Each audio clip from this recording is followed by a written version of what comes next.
आधी हकीकत आधा फसाना। हो सकता है आप में कुछ लोगों ने गोमुख को पहले भी देखा हो, लेकिन अब वहां आम लोगों का जाना मुमकिन नहीं। कई तरह की रोक लग चुकी है। अब गोमुख तक कुछ गिने चुने लोग या रिसर्च करने वाले वैज्ञानिक ही जाते हैं। लेकिन क्यों? वहां ऐसा क्या खतरा है, ऐसी क्या बात है जिसकी वजह से लोगों के जाने पर रोक लगा दी गई?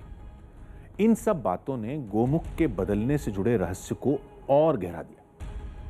हमारी टीम किसी तरह गोमुख पहुंचकर वहां के ताजा हालात को कैमरे में कैद करना चाहती थी। सुनने में तो आसान लगता है, लेकिन गोमुख का सफर मुश्किलों से भरा निकला।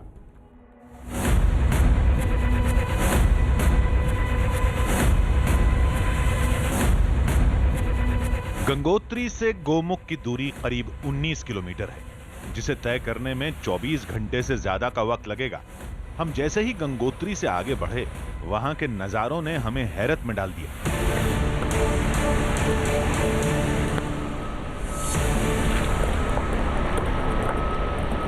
गंगोत्री से करीबन 2 किलोमीटर की चढ़ाई चढ़कर इस वक्त जहां हम पहुंचे हैं, वहाँ की तस्वीर आपको दिखानी इसलिए भी हमने ज़रूरी समझी क्योंकि एक वक्त था जब जिस चट्टान पर मैं खड़ा हूँ वो चट्टान बर्फ़ से लबालब भरी होती थी। लेकिन अब इस पूरी चट्टान को अगर आप तस्वीरों में देखें तो आपको पूरी सूखी हुई नज़र आएगी। कहीं बर्फ़ की कोई भी छोटी सी परत आपको नज़र नहीं आएगी क्योंकि पूरी की पूरी बर्फ़ जो है वो पिघल चुकी है। ये सूखे पहाड़ आपको नज़र आएंगे, चारों तरफ आप जहाँ देखें तो आपको सिर्फ सूखे पहाड़ नज़र आएंगे। लेकिन एक वक्त था ये पूरे पहाड़ भी बर्फ़ से ढके रहते थे और पानी जो है लगातार इस वक्त यहाँ से रिसता हुआ नज़र आ रहा है क्योंकि बर्फ़ जो है ख़त्म हो चुकी है और जो थोड़ा बहुत बर्फ़ भी थी वो पिघल रही है और इस तरीके से पानी के बहाव के चलते ये नदी में जाती हुई नज़र आ रही है।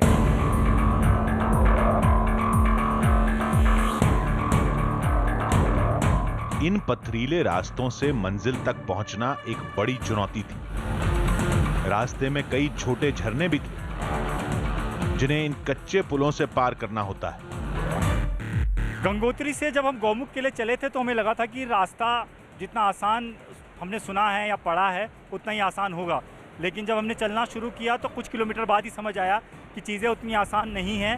आपको इस तरीके से पथरीले रास्तों से होते हुए गुजरना पड़ेगा और उसके बाद कुछ जगहें तो ऐसी भी आएंगी जहां पर आपको इस तरीके से कच्चे पुलों से होकर गुजरना पड़ता है। ये पुल आमतौर पर इसी तरीके से बनाए जाते हैं, लेकिन बताया जाता है कि जब पानी का बहाव काफ़ी ज़्यादा होता है तो ये पुल जो हैं वो टूट जाते हैं। ऐसे में हर साल इस तरीके के पुल बनाए जाते हैं, यानी कि अगर ये पुल कच्चा पुल जो है जिसमें कि ज़्यादा देर तक मैं खड़ा भी नहीं रह सकता, इसे मुझे क्रॉस करना पड़ेगा, इस पुल को आमतौर पर क्रॉस करते समय भी कई बार ये टूट जाता है। तो ये यात्रा इतनी आसान नहीं है, काफ़ी ज़्यादा मुश्किल है। गंगोत्री से करीब 5 किलोमीटर आगे जाने के बाद बर्फ से लदी चोटियां दिखाई देने लगी।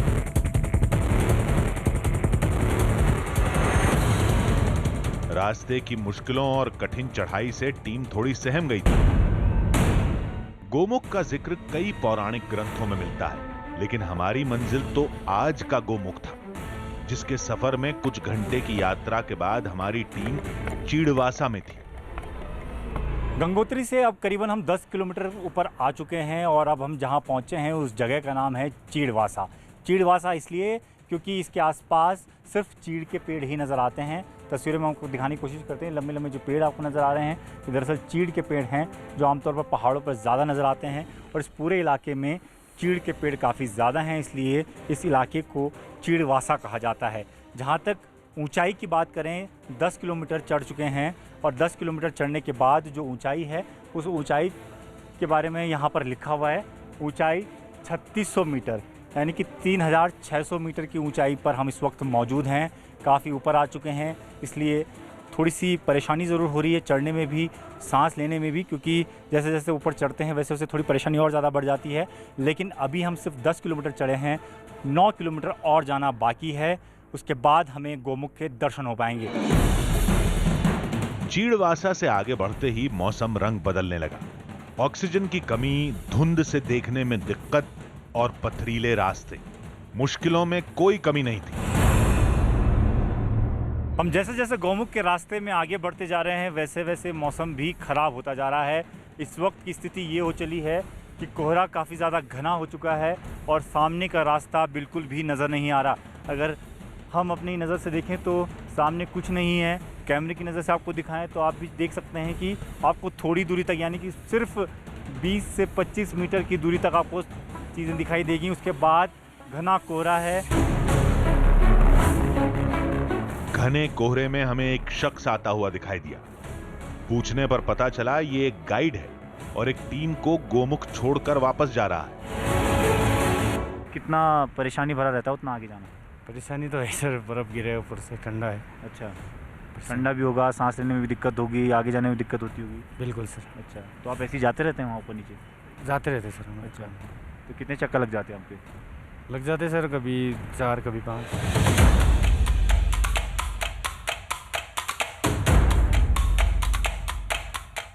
कुछ देर बाद हमारी टीम चढ़ाई के उस पॉइंट तक पहुंच गई जिसे सबसे खतरनाक माना जाता है।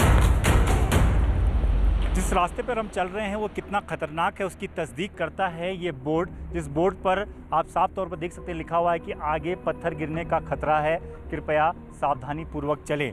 यही वजह है कि जो ट्रैकर्स हैं, जो यहाँ तक यात्री आते हैं, वो बहुत मुश्किल से आते हैं और इससे आगे नहीं जा पाते, क्योंकि यहाँ आमतौर पर कुछ इस तरीके की तस्वीर आपको दिखाएं तो बड़े बड़े पत्थर आपको नज़र आ रहे हैं जो कि बहुत अटके हुए ज़रूर नज़र आ रहे हैं इस वक्त, लेकिन ये कभी भी नीचे गिर जाते हैं। ख़ास तौर पर जब बारिश ज़्यादा होती है या जो ग्लेशियर्स पिघलते हैं, पानी जब साथ में नीचे बहता है तो उस पानी के बहाव के साथ साथ ये पत्थर भी नीचे गिरते हैं। कुछ इसी तरीके का खतरा इस पूरे रास्ते पर रहता है और हमें भी यही कहा गया है कि रात होने से पहले पहले हमें ये रास्ता क्रॉस करना होगा, क्योंकि रात के वक्त ऊपर से अगर कोई पत्थर गिरा तो हमें नज़र नहीं आएगा।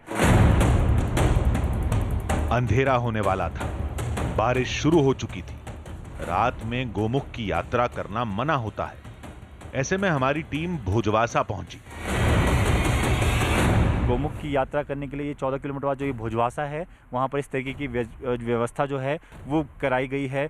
टेंट लगे हैं और इस तरीके से छोटे छोटे आश्रम बनाए गए हैं और इन्हीं आश्रम में जो तमाम जो ट्रैकर्स हैं या यूं कहें जो यहाँ पर कांवड़ आते हैं, जल लेने आते हैं, तमाम जो लोग हैं वो लोग इन्हीं जगहों पर विश्राम करते हैं, क्योंकि रात के वक्त यहाँ आगे बढ़ना बेहद ख़तरनाक साबित हो सकता है। ऐसे में हमें भी आज की रात भोजवासा में ही बितानी होगी और कल सुबह फिर गोमुख के लिए निकलना होगा। भोजवासा से गोमुख 5 किलोमीटर दूर है। रात में हमारी मुलाकात एक बाबा से हुई। बाबा ने बताया कि हिमालय की गोद में एक नए गोमुख ने जन्म ले लिया है। इसके अंदर पहले जो बड़े बड़े पहाड़ जो पास पास में थे वो सब पहाड़ धंस गए, वहाँ समतल जगह हो गई। आज वहाँ एक मैदानी इलाका हो गया है और वहाँ पे वो पहाड़ों का पता ही नहीं चल रहा है। ये आसपास जो दोनों क्षेत्र में लग रहे हैं पहाड़, तो पहले बीच में बड़े बड़े पहाड़ थे जिनके ऊपर चढ़ के लोग तपोवन की ओर जाते थे, नंदनवन की ओर जाते थे और आगे अपने जो जाने का वहाँ जाते थे, मगर वो सब चीज़ें आज गायब हो गई। आज गंगा, माँ गंगा भी इतना किनारा भी इस साइड में जो लेफ्ट हैंड की ओर इतनी, लेफ्ट हैंड की ओर इतनी हो गई कि आदमी उधर जा ही नहीं सकता है। और नहीं तो पहले ये राइट हैंड की ओर थी, माँ गंगा का जो जल इधर था, आज इधर हो गया प्रवाह उसका। मतलब बदल रहा है दिन पर दिन। बदल गया है, पूरा चेंज हो गया, साइड बदल गई पूरी। ये बाबा भी उसी 2017 वाले हालात का जिक्र कर रहे थे जिसकी फोटो हमने यात्रा की शुरुआत में वैज्ञानिक के पास देखी थी। लेकिन हमें तो आज का गोमुख देखना था जिसका सफर सुबह से शुरू होगा। सुबह होते ही हमारी टीम का सामना उपनाती नदी से हुआ, जिसे पार करने के लिए केवल इस ट्रॉली का सहारा था।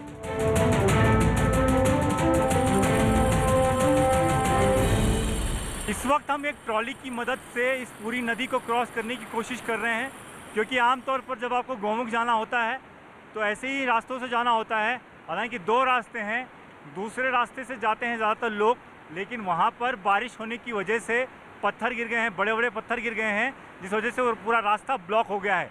उसके बाद एकमात्र यही रास्ता बचता है जो कि बेहद ख़तरनाक है और इस रास्ते से हर किसी को नहीं जाने दिया जाता। हालांकि हमने इससे पहले ही इजाज़त ले ली थी और एसडीआरएफ की टीम हमारी मदद कर रही है। इसी मदद के चलते हम इस खतरनाक रास्ते से इस नदी को क्रॉस करते हुए गोमुख की तरफ बढ़ रहे हैं। नीचे नदी का बहाव काफ़ी ज़्यादा तेज़ है, इसलिए अगर आप नीचे की तरफ देखें तो आपको डर काफ़ी ज़्यादा लगेगा। नदी पार करते ही हमारी टीम को गोमुख पर्वत की पहली झलक मिली। हमारी टीम उस तरफ बढ़ चली। तभी हमें रास्ते में कुछ अजीब से निशान मिले। ये शायद वही निशान थे जिनके बारे में हमें पहले बताया गया था। दरअसल जब हम गंगोत्री से ऊपर चढ़े थे गोमुख के लिए, तो हमें बताया गया था कि आपको जगह जगह पर इस तरीके के पॉइंट मिलेंगे। इन पॉइंट्स का कई मतलब निकलते हैं। जैसे कि एक मतलब इसका ये निकलता है कि गोमुख की जो दूरी थी वो इसके हिसाब से नापी जा सकती है कि एक वक्त ऐसा भी रहा होगा कि जब गोमुख का हिस्सा या ग्लेशियर का हिस्सा इस जगह पर रहा होगा और यहाँ से नदी बहना शुरू होती होगी। लेकिन अब यहाँ बिल्कुल सूखा पड़ चुका है, कुछ भी नज़र नहीं आएगा। लेकिन इसका दूसरा मतलब ये भी है कि अगर आपको गोमुख जाना है, गोमुख के रास्ते पर जाना है, तो ये आपको दूर से रास्ता दिखाएगा। आपको ठीक इसकी सीध पर आगे बढ़ना होगा और जब आप इसकी सीध पर आगे बढ़ते जाएंगे तो आप गोमुख तक पहुंच जाएंगे। अब हमारी टीम गोमुख के करीब थी। शायद ये हमारी आखिरी चढ़ाई थी, लेकिन ये चढ़ाई दम निकालने वाली थी।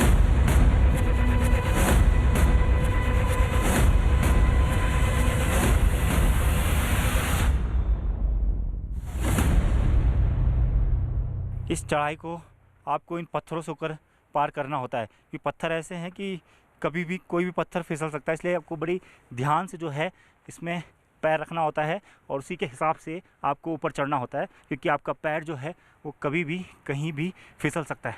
जैसे इस तरीके की दिक्कतें आमतौर पर पूरे रास्ते में हमको हुई कि पैर आपका कभी फिसल सकता है। जैसे कि इस वक्त जो है पैर में आपकी चोट काफ़ी भी ज़्यादा लग सकती है।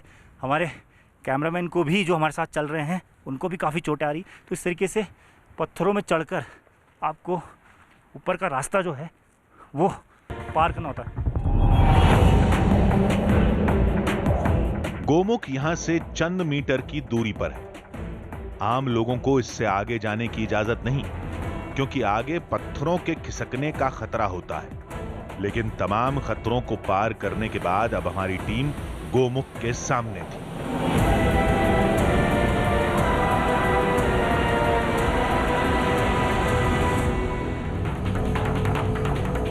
गंगोत्री से 19 किलोमीटर की चढ़ाई के बाद गोमुख पर्वत हमारे सामने था। एक विशाल गुफा से जल तेजी से बह रहा था। गुफा के इस मुहाने को ही आस्था के साथ गोमुख कहा जाता है। गंगोत्री से करीबन 19 किलोमीटर चलने के बाद और 4000 मीटर की ऊंचाई पर इस वक्त हम मौजूद हैं, उस जगह पर जिस जगह को लोग दूर दूर से देखने आते हैं। यही वो जगह है जिसे कहा जाता है गौमुख। वो जगह जहाँ से निकलती है भगीरथ नदी, जो आगे चलकर बन जाती है गंगा। वो गंगा जो सभी के पाप धोती है, जिसकी वजह से ही कहा जाता है कि पूरा संसार टिका है। ये वो जगह है गौमुख की। हालांकि इस इलाके में काफ़ी ज़्यादा परिवर्तन हुआ है इन काफ़ी सालों में। गौमुख इस जगह को इसलिए कहा जाता था क्योंकि गाय के मुख के समान ये जगह होती थी जहाँ से ये भगीरथ नदी निकलती थी। लेकिन वो गाय का मुख का जो आकार है वो अब धीरे धीरे टूट चुका है, ख़त्म हो चुका है। इसलिए आपको छोटी सी एक गुफा नज़र आएगी। हालांकि पूरा बर्फ़ का पहाड़ है और एक छोटी सी गुफा है और उसी गुफा के बीच से निकल रही है ये भगीरथ नदी। तो इसी नदी में स्नान करने के लिए, इस नदी के दर्शन करने के लिए, इस गौमुख के दर्शन के लिए लोग हज़ारों किलोमीटर दूर से यहाँ पहुँचते हैं। 19 से 20 किलोमीटर की पैदल और कठिन यात्रा करते हैं और उसके बाद दर्शन होते हैं इस गौमुख के, जिसके हम आपको दर्शन इस वक्त करवा रहे हैं। ये जो नदी आपको निकलती हुई नज़र आ रही है, ये भगीरथ नदी है। काफ़ी ज़्यादा फ्लो इसका है और बताया जाता है कि जब राजा भगीरथ ने तपस्या की थी तो इसी तरीके से जो गंगा थी वो नीचे धरती पर आई थी और इसी तरीके से फ्लो जो है वो आगे चलकर गंगा नदी में परिवर्तित हो जाता है। तो यही वो जगह है जिसके दर्शन के लिए लोग दूर दूर से चलकर यहाँ पहुँचते हैं। आज गोमुख तक बहुत कम लोग ही पहुंच पाते हैं। पत्थरों के खिसकने का डर बना रहता है और ज्यादा लोगों की मौजूदगी गोमुख को नुकसान भी पहुंचा सकती है। पानी के बारे में अगर आपको बताएं तो पानी में अगर मैं हाथ डाल के आपको बताने की कोशिश करूं तो पानी बहुत ठंडा है, बहुत ठंडा पानी है, क्योंकि बर्फीला पानी है। बर्फ़ पिघल कर ये पानी बना है, भगीरथ नदी ये है। और इस पानी में स्नान करना अपने आप में बहुत बड़ी चुनौती है, लेकिन ये कहा जाता है कि जो भी श्रद्धालु यहाँ गौमुख पर पहुँचता है उसे इसमें स्नान करना ज़रूरी है। अगर उसमें स्नान करता है उसके सारे पाप धुल जाएंगे। कहते हैं महादेव ने कैलाश पर्वत पर गंगा को अपनी जटाओं में रोका था। वहां से बहती हुई धारा गोमुख के रास्ते आबादी के बीच से बहती हुई चली गई। ये नदी का आध्यात्मिक नक्शा है। लेकिन आज गोमुख के पीछे खड़े 2 बड़े ग्लेशियर गंगा जल के सबसे बड़े स्रोत हैं। सामने इसके ठीक पीछे भगीरथ पर्वत है। इस पर्वत से ही ये ग्लेशियर पिघलकर ये नदी का स्वरूप लेते हैं और ये जो पूरा इलाका है वो गोमुख कहलाता है। गंगोत्री ग्लेशियर का पूरा इलाका है और इस गंगोत्री ग्लेशियर को अगर आप ध्यान से देखें तो आधे से ज़्यादा ग्लेशियर की जो बर्फ़ है वो पिघल चुकी है। बस गोमुख का एक छोटा सा अंश जो है वो बाकी रह गया है। तो पिछले कई सालों से जो गोमुख का अंश है वो लगातार घटता जा रहा है। पिछले 70 साल में गोमुख बहुत तेजी से बदला है। करीब 50 साल पहले गोमुख कुछ ऐसा था, फिर 2017 में सिकुड़कर छोटा हो गया। गंगा के प्रवाह की दिशा भी बदल गई। लेकिन अब तस्वीर बिल्कुल बदल चुकी है। वक्त के साथ आकार घटता जा रहा है। फिलहाल अगर इस गोमुख की बात करें तो ये अब सिकुड़कर काफ़ी छोटा हो चुका है। लेकिन बताते हैं कि जब इसका असली स्वरूप था तब ये पूरा गोमुख जो हुआ करता था ये 4 किलोमीटर चौड़ा था और 25 किलोमीटर लंबा था। 4 किलोमीटर चौड़ा और 25 किलोमीटर लंबा। आप समझ सकते हैं कि कितनी बड़ी जगह पर ये पूरा गोमुख बना हुआ था। और साथ ही साथ इसकी ऊंचाई की अगर बात करें तो 40 मीटर इसकी करीबन ऊंचाई थी। तो काफ़ी बड़ा ये पहाड़ था और उस पहाड़ के नीचे, उस बर्फ़ के पहाड़ के नीचे गौमुख बना हुआ था, गाय का मुख जिससे निकलती थी भगीरथ की ये धारा। कुछ जलवायु परिवर्तन, कुछ भूकंप का असर, तो कुछ इंसानी गलतियों का खमियाजा। कई वजहों से गोमुख तेजी से गलता जा रहा है, पीछे खिसकता जा रहा है। हमें पत्थर के ये निशान आज यहां दिख रहे हैं। अगर ऐसा ही चलता रहा तो अगली बार गोमुख तक जाने के लिए हमें और लंबी यात्रा करनी पड़ सकती है। अगर लोगों की आस्था के साथ थोड़ी जागरूकता भी मिल जाए तो गंगा दिलों के साथ धरातल पर भी यूं ही कल-कल बहती रहेगी।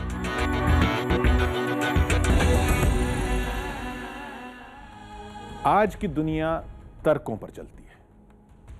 हो सकता है आस्था से जुड़े लोग कुछ तर्कों को खारिज कर दें, लेकिन इससे तस्वीर नहीं बदलने वाली। बात जीत या हार की नहीं, सच्चाई की है, और जो सच है अंत में वही सामने आता है। तो अगले हफ्ते फिर मिलेंगे एक नई कहानी के साथ, जिसमें थोड़ा सच होगा, थोड़ा बहाना, आधी हकीकत, आधा फसाना।